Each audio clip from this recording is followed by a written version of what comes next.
Et bonjour et bienvenue pour une nouvelle vidéo des actus de la Terre du Milieu, j'espère que vous allez bien. Avant de commencer cette vidéo, il y aura une surprise à la fin, donc restez jusqu'à la fin de la vidéo. Donc tout d'abord, il y a un concours qui est disponible sur Weta Workshop. Alors il faut s'inscrire à une newsletter, je sais pas si c'est encore disponible. Normalement ils avaient dit qu'ils prenaient les vainqueurs à partir de la semaine prochaine, mais c'est peut-être pas sûr. En tout cas, c'est pour tenter de remporter une petite statuette à l'effigie de Gimli et Legolas. Bon, elle est assez originale comme statuette. Elle a été réalisée par Leonard Ellis et je vous souhaite bonne chance si vous avez envie de participer. Passons à l'actualité numéro 2 et on va parler d'une affaire passionnante sur le litige entre Dimitrius Polychron et la Tolkien Estate et Amazon. Donc si vous n'avez pas suivi l'affaire ou que vous avez suivi juste la fin ou le début, vous inquiétez pas, je vais tout vous résumer ici. Donc en avril de cette année 2023, l'auteur Dimitrius Polychron a intenté une action en justice de 250 millions de dollars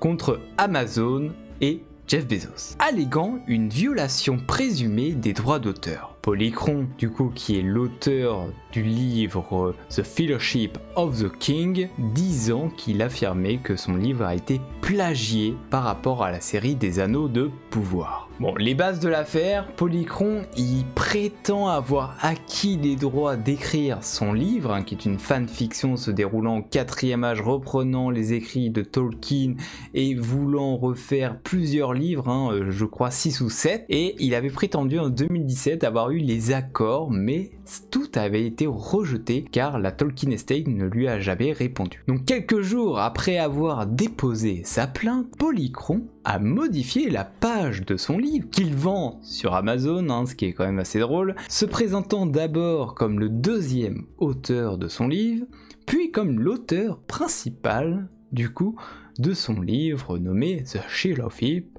of the King. Face à ces provocations, la Tolkien Estate a déposé sa propre plainte affirmant que Polychron avait commis une violation délibérée et flagrante des droits d'auteur. Et on a eu récemment le résultat de la décision du tribunal. Donc le 14 décembre 2023, donc c'est il y a vraiment pas longtemps, le tribunal a rejeté toutes les allégations de Polychron, soulignant qu'il avait délibérément copié des éléments protégés par le droit d'auteur du Seigneur des Anneaux. Le tribunal a émis une injonction interdisant Polychron de copier, distribuer, vendre ou publier des œuvres en rapport avec l'univers de la Terre du Milieu. Évidemment, ça a fait partie de ces différents livres qu'il avait déjà potentiellement écrit. En plus de cela, Polychron doit maintenant payer les frais de justice du Tolkien Estate et d'Amazon s'élevant à 134 000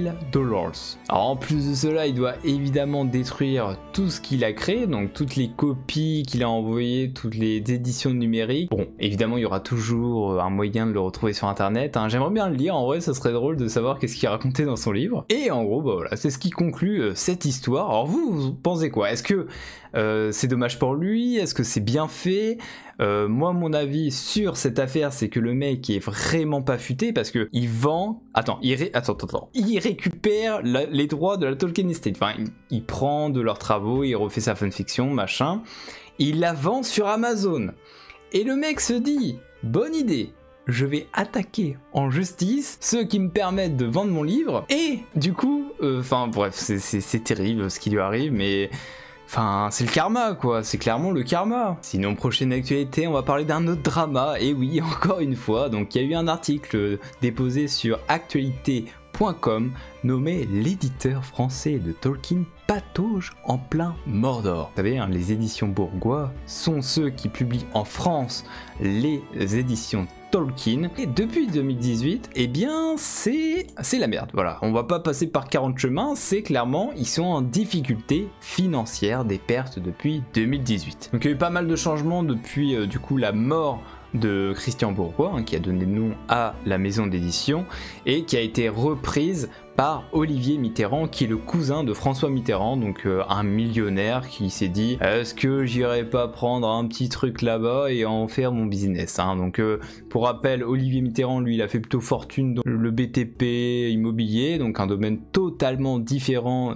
des éditions de maisons d'écriture. Et du coup, avec tout ça, il y a des restructurations, des problèmes de filiales. En fait, il y a plusieurs groupes de maisons, du coup, il y a des dettes qui s'enchaînent, il y a une mauvaise cohésion en interne, des problèmes de politique éditoriale, des peu professionnels, enfin bref. Pourquoi on a eu des problèmes sur les dernières éditions de chez Tolkien? Maintenant on sait pourquoi, c'est qu'ils freinent beaucoup les dépenses, c'est-à-dire qu'ils ne payent plus de relecteurs, ils ne payent plus... Enfin bref, il y a une très mauvaise gestion et c'est vraiment la crise, et ça c'est vraiment un problème en France, c'est que du coup on n'est pas prêt d'avoir de nouvelles choses, hein. Moi je peux vous le dire, on est dans le caca. C'est-à-dire qu'on n'aura pas les nouveaux trucs qui sortent en anglais, on les aura pas avant un siècle, parce que pour l'instant, je pense que la gestion est très compliquée. On va juste avoir du recyclage, on va nous le ressortir à toutes les sauces, mais je pense pas qu'on aura de nouveautés, et ça c'est quand même fort dommageable. Bon, en tout cas, je vous mets l'article en description, il est très pompeux, je vous mettrai un très brief résumé que Faustea m'a fait, hein, merci beaucoup, mais si on retient bien que voilà, il y a eu un son de cloche qui a été balancé par, je pense, une enquête interne, mais si vous voulez en savoir plus, n'hésitez pas à aller en description. Sinon, petite actu au niveau de Tolkien et Lewis, hein, donc trésor culturel de 2023. Vous allez me dire, mais qu'est-ce qu'il raconte? Donc Nadia Komani, donc correspondante art et culture, rapporte que des manuscrits et des livres appartenant à C.S. Lewis et J.R. Tolkien sont parmi les objets culturels rendus disponibles au public cette année. Donc je parle bien évidemment de Lewis qui est derrière Narnia et de Tolkien derrière la Terre du Milieu, qui étaient des amis proches et collègues à l'université d'Oxford. Et du coup ils ont retrouvé des archives où dedans on a du côté de Lewis le Prince Caspian, le rare livre Spirit in Bondage. On a aussi des manuscrits de Tolkien sur les aventures de Tom Bombadil et Futhark The Runs as Used by Thorin Ecudechen, enfin Ecudechen tout simplement. Donc l'article parle ensuite qu'au total plus de 52 millions de livres d'objets ont été déposés, ont été acceptés pour la Nation, hein, donc pour la nation, par Art Council England cette année 2023. Donc en fait il y a un programme au Royaume-Uni qui fait que si vous avez besoin de régler des droits de succession, ou je crois des droits importants, vous avez besoin de payer des choses, vous pouvez transférer vos objets culturels, scientifiques ou historiques importants à la nation. C'est-à-dire que tous les bibelots que vous avez dans votre garage qui datent des années 50, et ben vous pouvez les redonner en échange d'argent, j'imagine. Mais c'est sympa pour garder la culture intacte, on va dire, parce que je pense que derrière, eux, ils vont l'archiver, etc. Et du coup, parmi ces joyaux, bon là, ça parle plus loin dans l'article, autre chose que Tolkien, mais on peut retrouver la célèbre émission de télévision britannique Spirit Image. Alors je connais pas, mais en gros ça utilisait des marionnettes pour satiriser des personnages publics. Donc voilà, je vous mets l'article en description. En tout cas c'est un fait intéressant.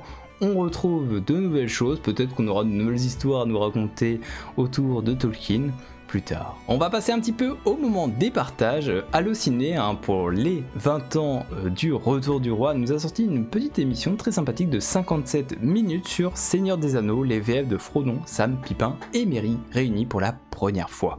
Donc pour fêter les 20 ans de la sortie au cinéma du Seigneur des Anneaux, le Retour du Roi, Voix Off a invité un quatuor légendaire, Alexandre Gillet donc pour Frodon, Christophe Lemoine pour Sam, Vincent Ropion pour Merry et Pierre Tessier pour Pipin. Donc c'est intéressant, c'est 57 minutes de discussion, je vous laisse aller voir, c'est le partage. Pour continuer le partage, il y a une autre vidéo où Vincent a créé une maison de Hobbit identique à celle de la saga Le Seigneur des Anneaux, je vous la balance aussi. Par contre, si vous avez envie de la voir plus tard, j'ai fait une réact dessus, je suis en train de monter la vidéo, je sais pas quand elle sortira, mais voilà, petite réact sur l'émission de 9 minutes 30, ça devrait sortir peut-être pas la semaine prochaine parce qu'il y a pas mal de vidéos déjà prêtes, mais ça sortira. Et troisième partage, nous avons un thread qui a été partagé par l'utilisateur Antlodishneich35 qui nous présente sa porte incroyable qu'il a réalisé lui-même.